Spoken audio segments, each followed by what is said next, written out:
জনৈক আলোচক বলেছেন, বাবা মার দিকে নেক নজরে 100 বার তাকালে 100 কবুল হজের সওয়াব হয়। কথাটা কতটুকু সত্য জানতে চাই। বাবা মা তাদের শ্রদ্ধা করা, তাদেরকে ভালোবাসা, এটা ইবাদত এবং নেক আমল। বাবা মাকে ভালোবাসলে আপনি সওয়াব পাবেন। হাদিসে আসছে, রিদাল রব্বির ফি রিদাল ওয়ালিদাইন ওয়া সাখাতুর রব্বি ফি সাখাতিল ওয়ালিদাইন। বাবা মা খুশি তো আল্লাহ খুশি, কারণ বাবা মা তার উপরে নাখোশ তো আল্লাহ তার উপরে নাখোশ।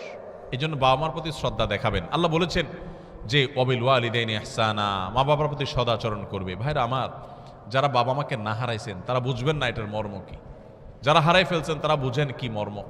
আমি প্রায় বোঝানোর চেষ্টা করি, বলার চেষ্টা করি, নিজের শরীরের চামড়া দিয়ে যদি বাবা মাকে জুতা বানায় দেন তবুও তাদের ঋণ শোধ করতে পারবেন না।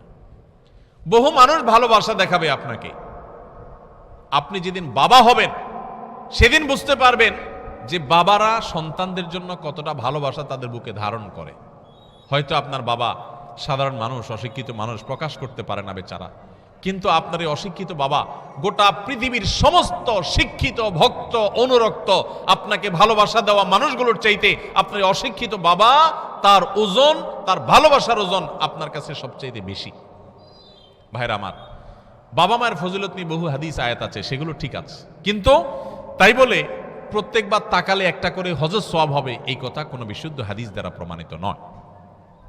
এই কথা কোনো কেউ যদি বলে থাকে যে 100 বার তাকালে 100 হজের সওয়াব পাওয়া যাবে, তাহলে এটা কোনো সহিহ বা বিশুদ্ধ হাদিস দ্বারা, কোনো আয়াত দ্বারা প্রমাণিত না। বাবা মার মর্যাদা বোঝানোর জন্য বহু আয়াত আছে, বহু হাদিস আছে, কিন্তু হাদিস এবং কোরআনের নামে, আল্লাহ রসুলের নামে আমরা এমন কোনো কথা বলবো না যেটা আসলে সেটা সেভাবে প্রমাণিত হয় নাই। বিধায় আমরা সহিহ এবং শুদ্ধটা বলবো, ভুলভাল কথা বলবো না।